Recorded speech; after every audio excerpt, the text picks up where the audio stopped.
What's up, guys? Max here. I am live with another exciting episode of the ScuttleButt Show, and I am super pumped for today's episode. It's going to be really good. We have a story today so crazy, so bonkers, so bananas, I can't even believe I have to report it. I am telling you, this story is one of the craziest that we have had ever on the history of our show. So I think that what I want to do is start out by telling you a little cool story about yesterday's election, which came out pretty.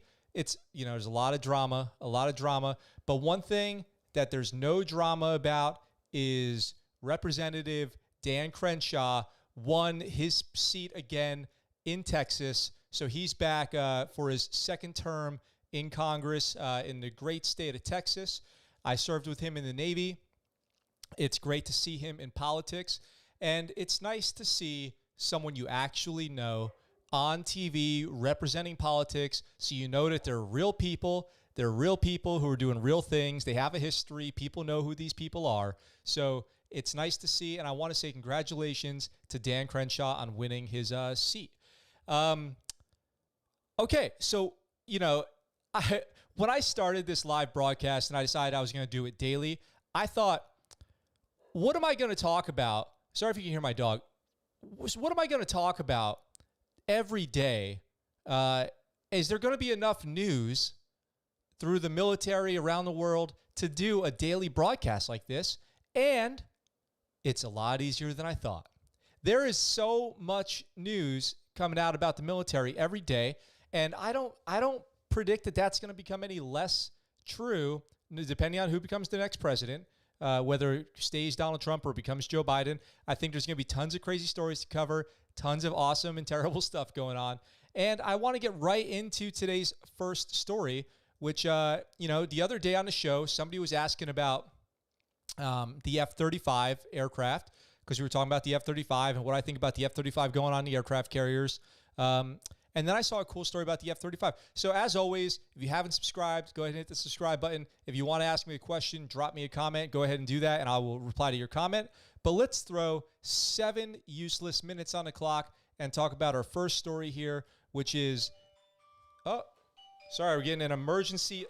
This is live. This is a live broadcast, so we're getting an emergency alert. It is a disaster drill, but it just blew my phone up. You can't ignore those disaster alerts on your phone. So hang on, let me restart my 7 minutes. Not that we'll hardly need it or pay any attention to it anyway, but throw 7 minutes on the clock. Top Gun history has been made because the first pilot from the United States Marine Corps has graduated Top Gun training. Major Derek Shootsby Hines, which only right now when I say it out loud, do I understand his call sign. Shootsby Hines? Like shoots behinds? That's so funny. I would love to hear a story about how he got that name. He is the first Marine and only the second person to graduate Top Gun on the F-35 platform. And he's on the F-35C, which is the one that goes on the aircraft carriers. So if you guys haven't been familiar with the Top Gun program, it's a Navy pilot program. It is the top tier fighter pilot training program where they basically learn how to dogfight. So I wonder what dogfighting would be like in the F-35. So they go out there and they fly these totally crazy tactics out there at Edwards Air Force Base and learn how to basically take down other aircraft. So it's cool that they're doing the F-35 now. Now the question is the F-35 the aircraft that Tom Cruise will be facing off in the new Top Gun 2 movie? Will he be going up against F-35s? Will he be flying an F-35 himself? Will he be flying an F-35 in space? What do you guys think about Top Gun 2? Are you excited for it? So that's just a quick story. We only spent about 2 minutes on that. It's not hardly important, but it's hardly the most important story today because, like I said, today we have a story so crazy, so insane that I can't even believe it's a real thing we have to talk about. Stick around to the end for that. So let's shut down this one. Let's shut down our 7-minute clock.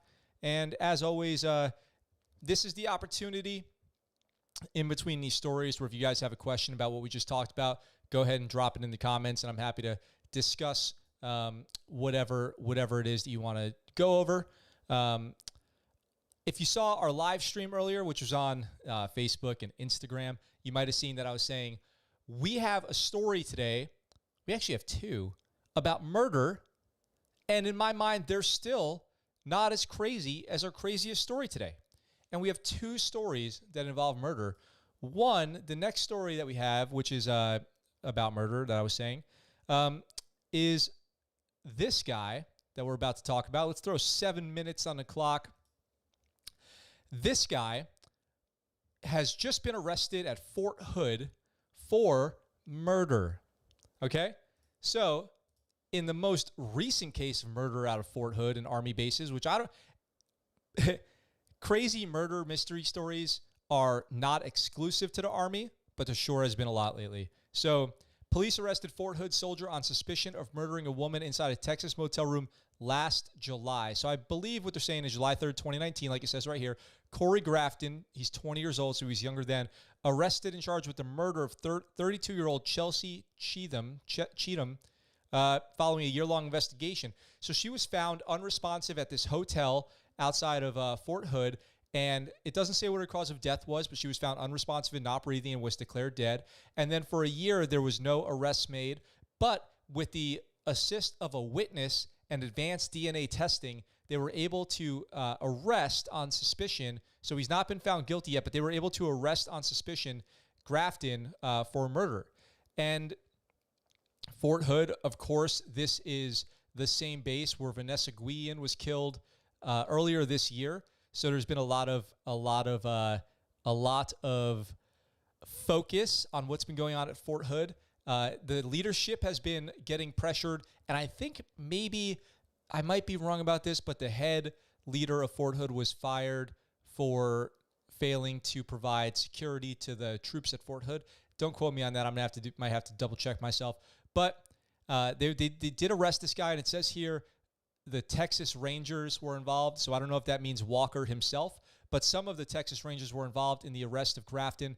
So it's just been crazy. All these crazy murders and investigations going on with the Army lately. I don't know. I'm not saying it's the Army.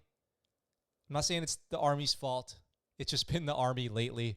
I hope that we don't have to see too many more of these stories, but I am glad to see arrests made and potential justice for the victims of these crimes, including Vanessa Guillen, who it then looks like there's going to be policy changes in the way that they investigate sexual misconduct claims and protect women involved in sexual harassment situations will be changed. More and more information keeps coming out about that case, including the fact that it sounds like Vanessa had said something to the guy who killed her moments before, insinuating something about him having an affair, and then he freaked out and killed her. There's no excuse. It's absolutely tragic, absolutely horrible.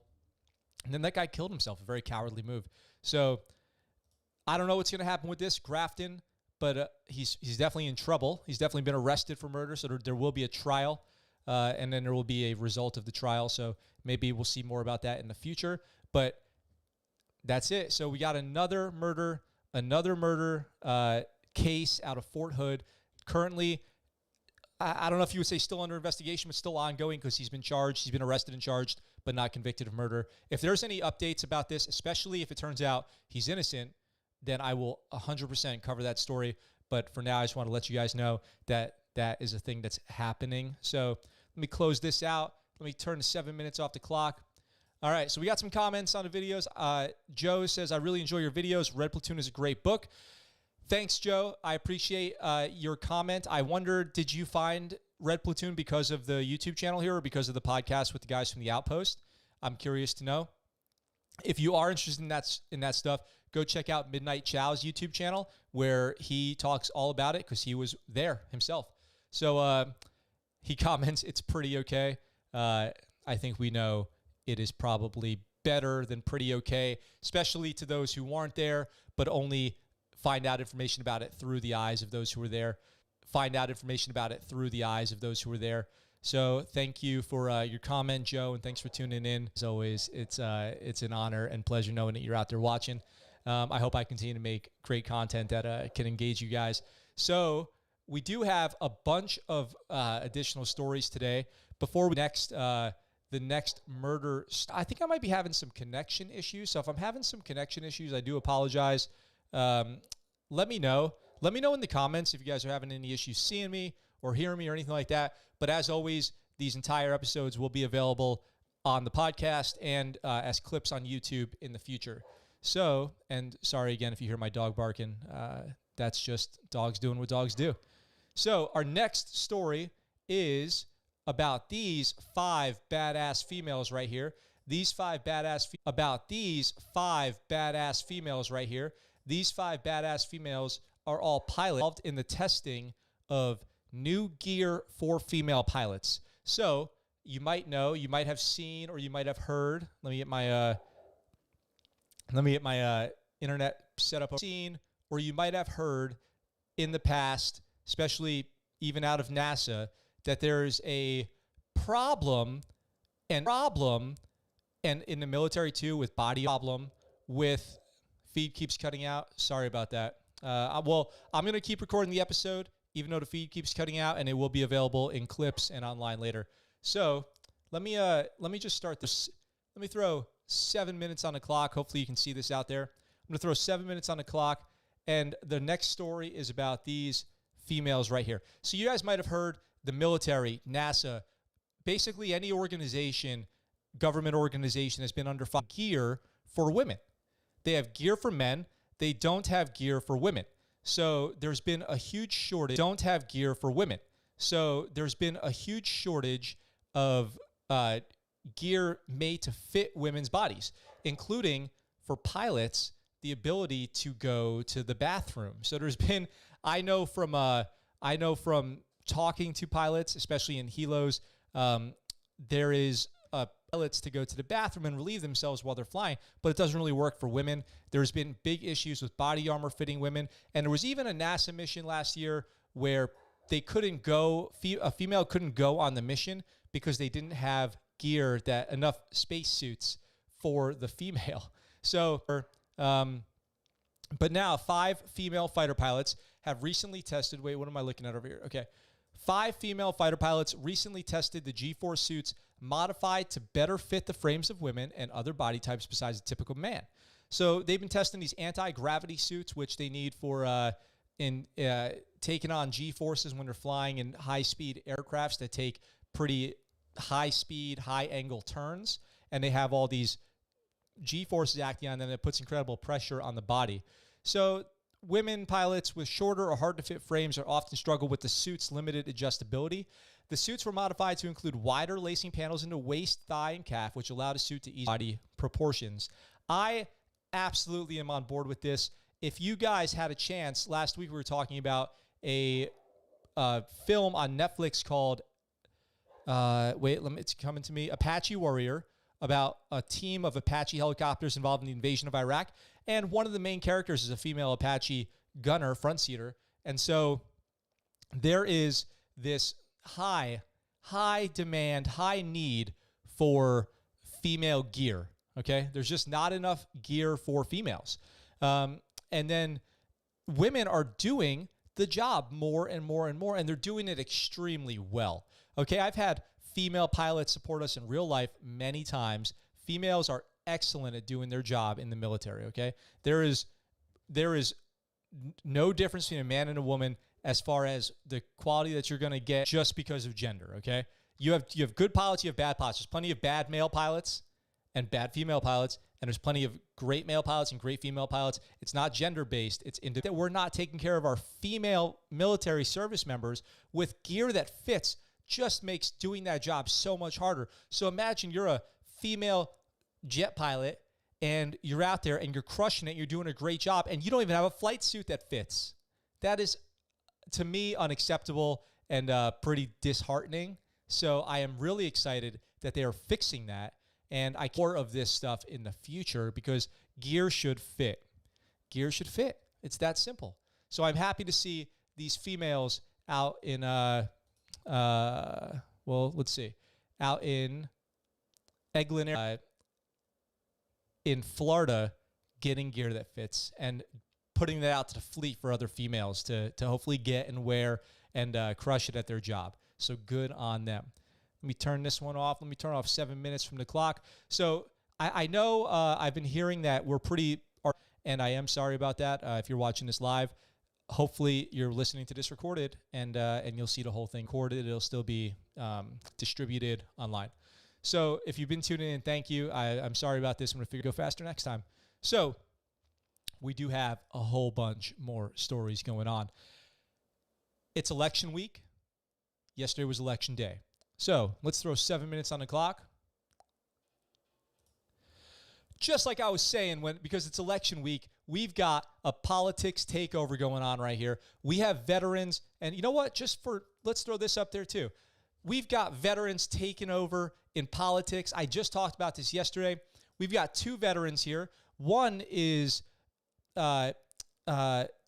who actually just defeated another veteran. So an Air Force colonel lost the Senate seat in Arizona to Mark Kelly. Mark Kelly is a retired U.S. Navy captain who flew 39 missions during Operation Desert Storm and was an astronaut. So he was a pilot in the Navy who flew during Desert Storm and then became an astronaut, and he won the Senate seat in Arizona. He is a Republican. He beat out a Democrat.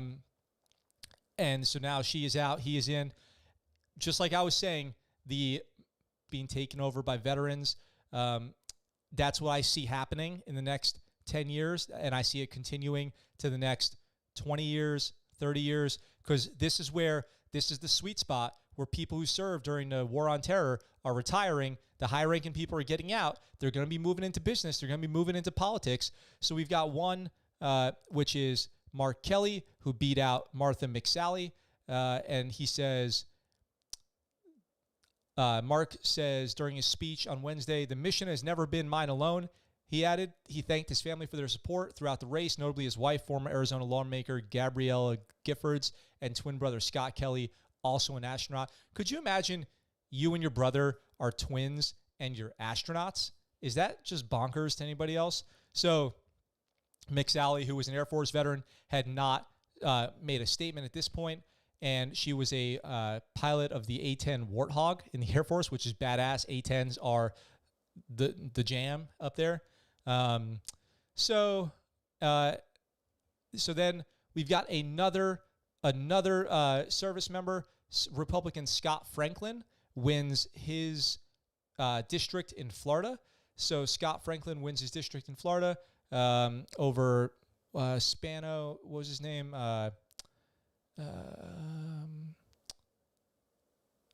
Anyway, he defeated his opponent, whose name was Spano, and he was a Navy pilot, and he owned a business.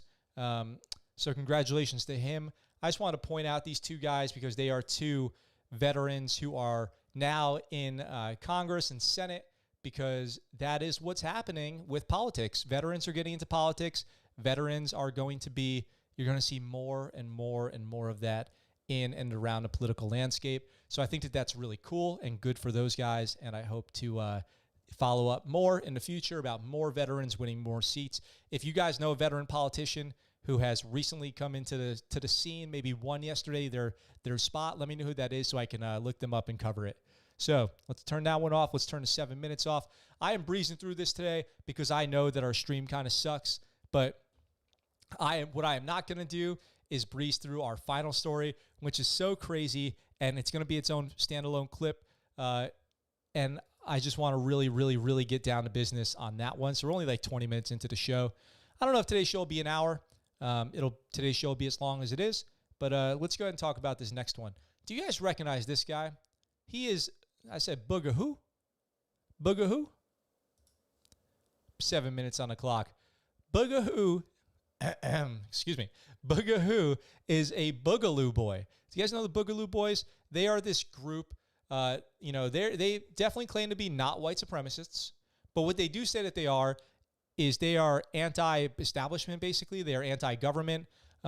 They want to defend America against people who want to take away the Second Amendment and freedom of speech, but they do love walking around in Hawaiian shirts and rifles. And so they've been causing quite a stir around the world, around the country, because they have been showing up at a lot of events. They've been showing up at a lot of rallies, counter protesters, and all this stuff. But to me, when they really popped up on my radar was when this Air Force staff sergeant went in California and killed 2 police officers. His name is Stephen Carrillo. He was an Air Force sergeant, and he was accused of assassinating 2 police officers in California, including, I think, using homemade explosives. And then more and more stuff keeps coming out about this guy. More and more stuff keeps coming out about this guy. So apparently he purchased some devices from a West Virginia man that were designed to convert AR-15 rifles into automatic rifles, kind of like bump stock type deals, dealy boppers. And dealy boppers is my word for anything. So if you guys hear me say dealy boppers, I'm just talking about anything. Like, hey, that dealy bopper over there, this dealy bopper over here, this dealy bopper right here. So he was on a Boogaloo Facebook group and traveled to Oakland where he killed the police officers. But now it's saying that he was responsible for distributing weapons to these groups. So the complaint alleges that Watson ran the website portablewallhanger.com, which purports to sell 3D printed innocuous hooks made with 2 pieces. However, when disassembled, one of these pieces functions as an illegal drop in an autosear, which has been confirmed by ATF to convert a semi-automatic rifle into a fully automatic machine gun. Wow. How do you guys know that this type of stuff is going on? What is this? Like, people are selling wall hangers that secretly are rifle converters that re-engage the sear automatically, which I'm not exactly sure of the mechanics behind that. I can picture the inside of the AR-15, but I'm not sure how this piece works. I don't know, and I'm not going to describe it or show any pictures of it because I don't want anybody going out there and making their own. But this is crazy. So there's all this. If this is a thing, there must be a lot of other stuff like this going on. There must be a bunch of people selling, marketing, selling parts out online that are being disguised as something else. I wonder how many cases of this kind of stuff there is. So the wall hanger website advertises that the products are high impact and heat resistant, that are designed to keep your keys, lanyards, coat, or other important lightweight items exactly where you want, exactly where you will remember it, so you don't waste time looking for it. It assures potential buyers that their personal information will never be shared or sold to third parties, and notes that businesses that are based in that this business is based in the wild and wonderful West Virginia. Wow, this is kind of crazy. So he allegedly ordered a part to be delivered to his home in Ben Lomond, the same location where he was accused of ambushing Santa Cruz deputies and murdering Sergeant Damon Goodswiller a week after Underwood's killing. The Watson case marks the second time in just 2 weeks that a person associated with Carrillo has been charged in federal court with a crime that authorities say was motivated by the defendant's association with the Boogaloo Boys. Let's see. What does it say here? So this guy was providing, supplied Boogaloo Boys with fully automatic. So he bought these things and then gave them to the Boogaloo Boys. I guess anybody could have bought these things, though. This is just a bonkers story. Let me turn this one off. Let me turn off the 7-minute timer here, and just what do you guys think about this? What do you guys think about the Boogaloo Boys here being a crazy group of, maybe, I don't know if I want to say crazy group. I guess how would you characterize them? And a group with extreme views who feels the need to go out in Hawaiian shirts, body armor, and rifles, and equip themselves with automatic weapons. Preparing for what is the question. So I've always thought, if you prepare for war at home, if you prepare to shoot a burglar, you're probably going to shoot a burglar if whenever comes in. I mean, not to say that you're not prepared to defend yourself, but you're planning on shooting somebody, right? So if somebody comes in, you might be excited, like, hell yeah, this person's in here, I'm going to shoot this person, as opposed to, oh man, this is a horrible situation, I have to defend myself now. So I just wonder, I wonder how much of this stuff is going on. If they're selling hooks for random household items, and then that's converted into something that engages the sear in your rifle so it fires over and over again, fully automatic, what else is out there? What else is out there? I'm curious what these things were like. But anyway, you got the story here, so you can go find out on your own what that was all about.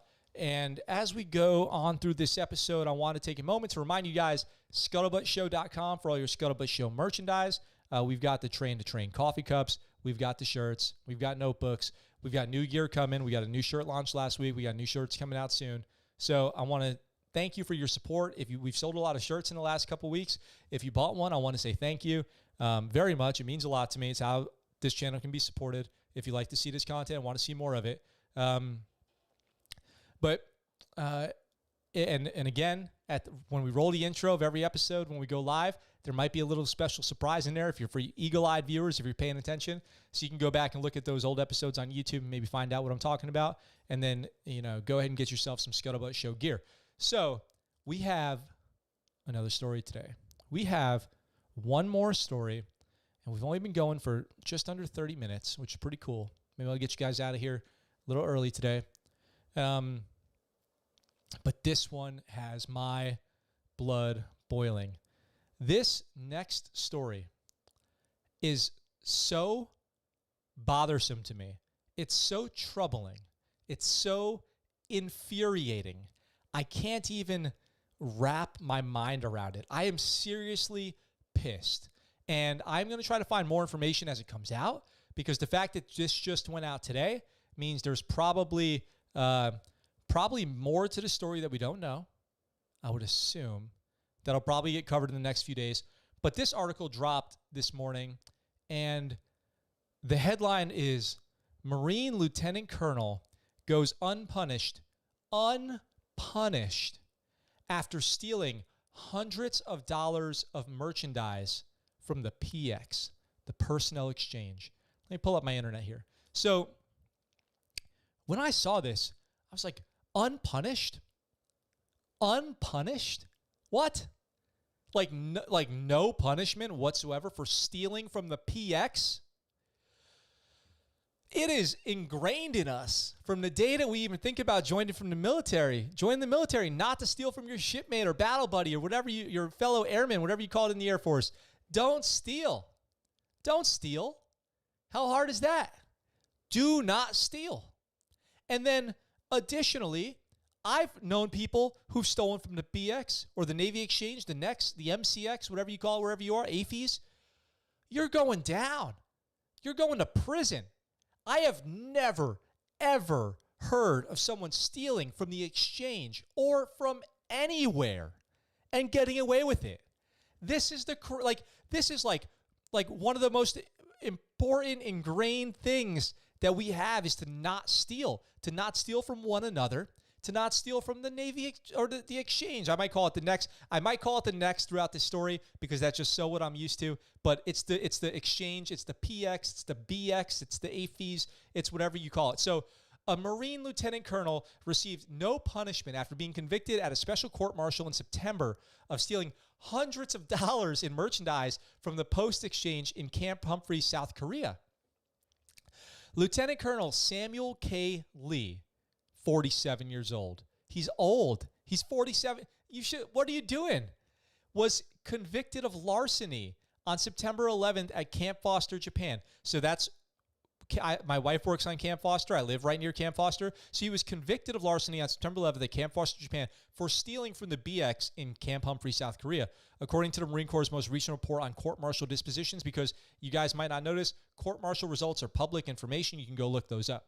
So the report noted, consistent with the plea agreement, the military judge did not impose punishment.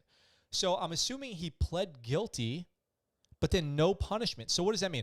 Under military law, U.S. service members can face hefty fines up to a year of confinement and dismissal from the service if convicted of larceny. Larceny is theft. But since Lee appeared before a special court-martial, the judge did not have the power to sentence him to confinement or dismissal. Why? A no punishment deal. I've never heard of anything like that for an officer at a special court-martial, said Rob Bracknell, a former Marine Corps judge advocate who retired as lieutenant colonel after 20 years of service. And I'm telling you guys, I've never heard of someone stealing from the exchange and getting no punishment. What is this? This is like so bonkers to me. I'm sorry, I'm yelling into the microphone. This is so bonkers to me. I've seen dudes in prison. You get reduction in rank to E1. You get kicked out for stealing something from the exchange. And listen, that means your life is effectively over. Your life is over if you steal. If you get convicted and sentenced to prison and a bad conduct discharge, your life is over as you know it. You're never going to be able to succeed at anything if that happens to you. So Lee is a logistics officer, which, by the way, I Googled this guy, and there were articles dating back to 2016 about him being a commander of, blah, blah, blah logistics company. Those articles are scrubbed. They're all gone from the Army's website. It was on an Army website. Those articles are gone. Failed to find server is what I kept getting. So I don't know if those have been scrubbed in the last 24 hours or what the deal is. Lee, a logistics officer assigned to Marine Forces Korea, was charged and convicted on 2 specifications of violating Article 121 of the Uniform Code of Military Justice, which derived from the larceny of non-military property valued at $1,000 or less sometime between November 1st, 2019 and March 8th, 2020. So here's what he stole. He stole a 4K HD wire-free security camera system. How ironic is that? How ironic is it that he got arrested for stealing a security camera? Are you kidding me? Are you serious? Like, you have to be dumb, dude. You have to be really dumb. I mean, I'm talking stupid. This guy is a lieutenant colonel in the Marine Corps. He's making a ton of money. I'm sure he's making a ton of money. And he gets caught stealing from the exchange a security camera. Are you joking me, dude? Apple AirPods. Is it even dumber? Also really dumb. Apple AirPods, which then you're going to wear and walk around in your ears. And people are going to say, hey, where'd you get the AirPods? And he's going to say, I stole them from the BX. No, he's going to say, I bought them with my money because I'm rich, because I'm a colonel. But he's going to be lying out of his teeth because he stole them because he's a thief. Bose noise-canceling headphones. He's an audiophile too. So he's an audiophile who decided the right thing to do would be to walk into the BX and steal AirPods and noise-canceling headphones and this is funny, Estee Lauder, Re-Nutriv, I don't know anything about this, Ultimate Diamond Energy Cream. $400 for face wash or whatever this is? Energy cream? Listen, this is so crazy. Oh, look right here. Lee, a lieutenant colonel with more than 23 years of military service, earns nearly $10,000 a month in base pay. In base pay. $10,000 a month. You can add another probably $3,000 a month in allowances at a minimum. So this guy's making over $150,000 a year. And he I'm so angry because not only is this guy who's making $150,000 a year feel the need to go into the exchange and steal, but then he doesn't get punished. And an E4 and E3 who goes into the exchange, who's making no money, who's living in the barracks, who's eating at the galley or the DFAC or the mess hall, whatever you call it, goes in there and steals something and gets put in prison.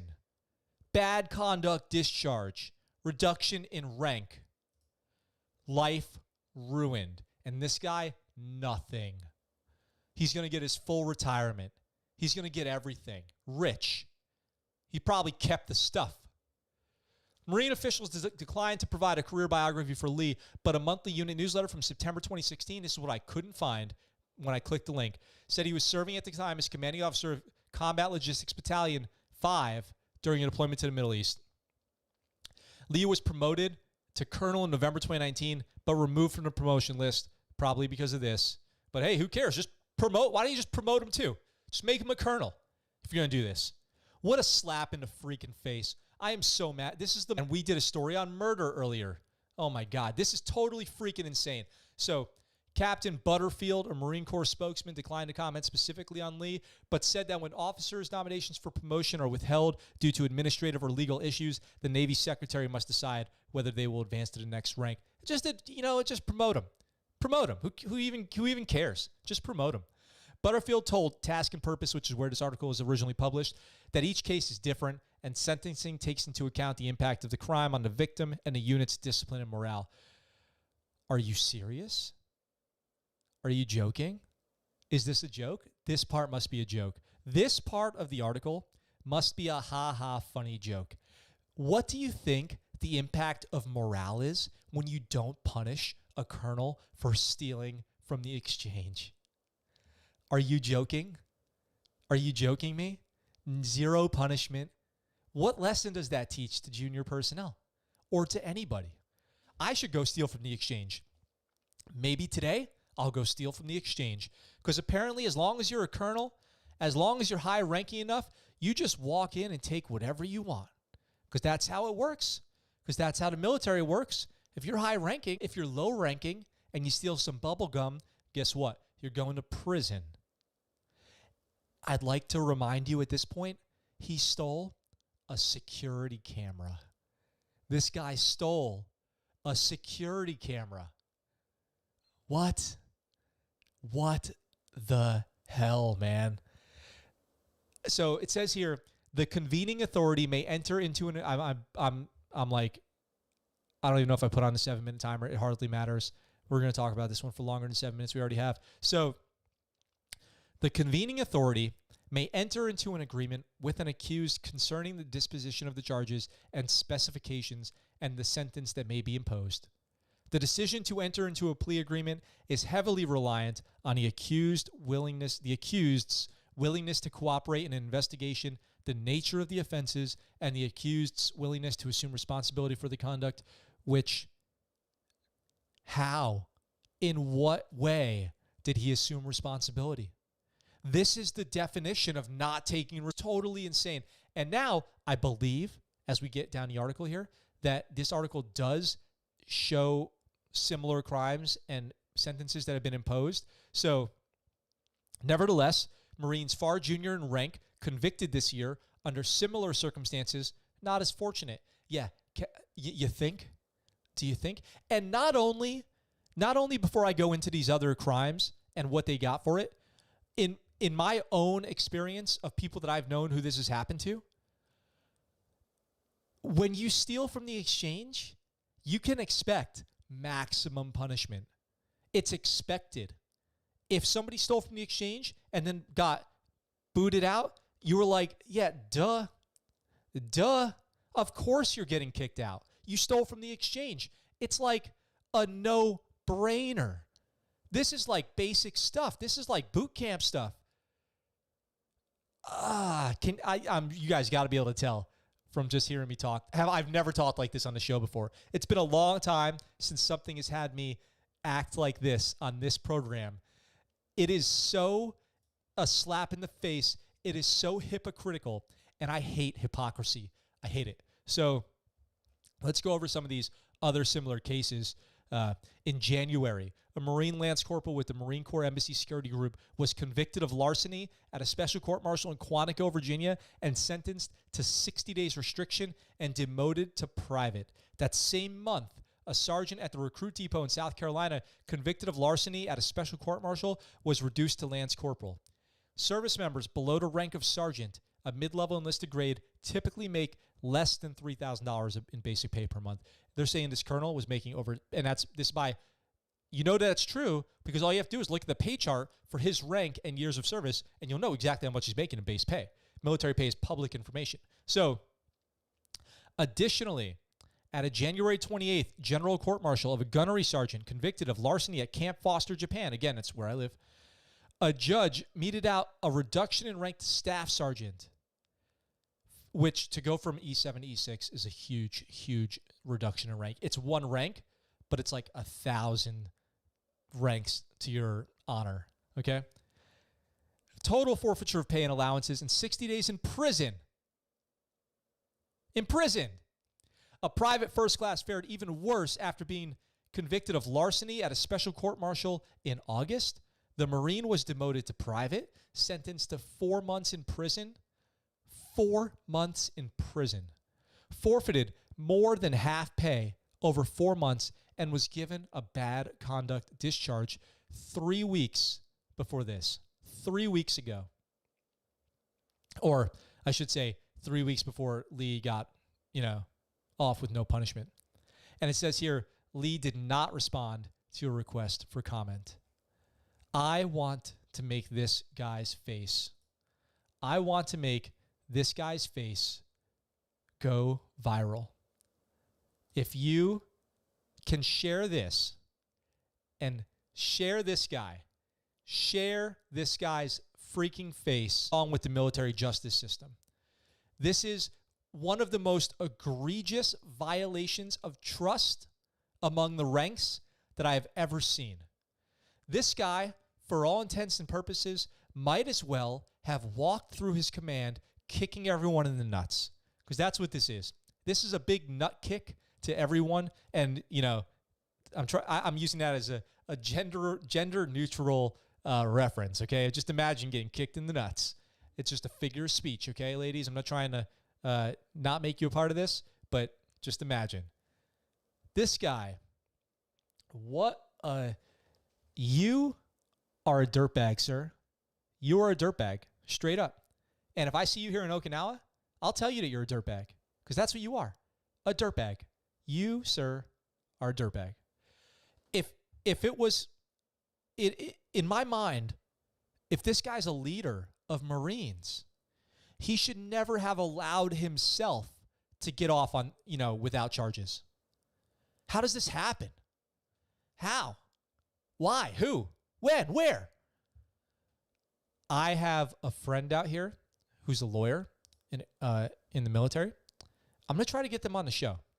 I'm going to try to bring them on the program and discuss this case, because when I say I'm troubled by this, if it's not obvious from listening to me talk about it, I really mean it. I really mean it. This is the worst thing that I've seen on this program to date of everything we've covered.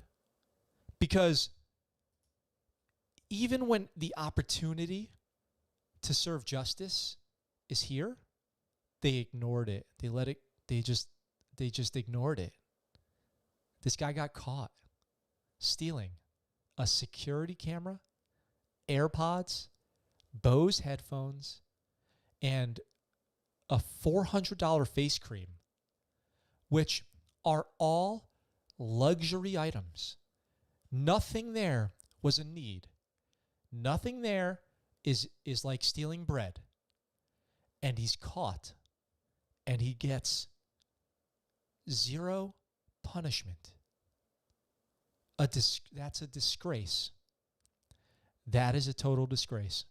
And the Marine Corps should be completely ashamed. And this story should go completely viral. So share this story, because it's like unbearable to me. It is seriously unbearable. So we have to share, we have to get this out there. We have to get people to hear this story, because it is just too crazy. It's just too crazy to ignore and let just go by the wayside. And I feel sad. I feel sad for all of the Marines out there who've been, and sailors and airmen and soldiers who are out. They, 18, 19 years old, they make a mistake. They steal something, a bad choice. It's a bad choice. It's not honorable. And then they get kicked out. Their life's ruined. So I don't even know. I'm going to take this guy's stupid freaking face off the screen. Listen, that was obviously an upsetting story for me. I mean, I'm not emotional. I'm just angry. I want to see this guy and slap him in the face, tell him he's a piece of shit. So I want to thank you guys for tuning into this episode. We're not gonna drag it out. We don't need to make it last another 15 minutes if I'm done telling you the stories of the day. But I want to thank you for tuning in. It means a lot to me. It really does. It means a lot to me that you guys come in and watch this program. I really appreciate it. Share if you want to show support to the channel. I would really appreciate if you share the video and share the channel and tell your friends to come watch if they think they might get something out of it. If there's a story that you think you want to hear me cover, send it my way and I will. I'll put it on tomorrow's episode. So we've got one more episode tomorrow. We're going to take Friday, Saturday, Sunday, or Friday and Saturday off. Back in the States, it'll be Saturday, Sunday, Monday. Saturday, Sunday out here for me. Sorry. So we're live Sunday to Thursday, stateside, Pacific time, 1800, Sunday through Thursday. And doing live episodes of the ScuttleButt Show where we talk about the day's craziest military news. This episode will be out on the podcast in probably a couple hours, and the clips will be on YouTube by tomorrow, and the live stream will be rewatchable as soon as YouTube's done processing it. I want to thank you guys, as always, for tuning in. Like I said, it means the world to me. I'm going to keep making good content for you. I appreciate you being here, talking to you really soon, and I'm out for now.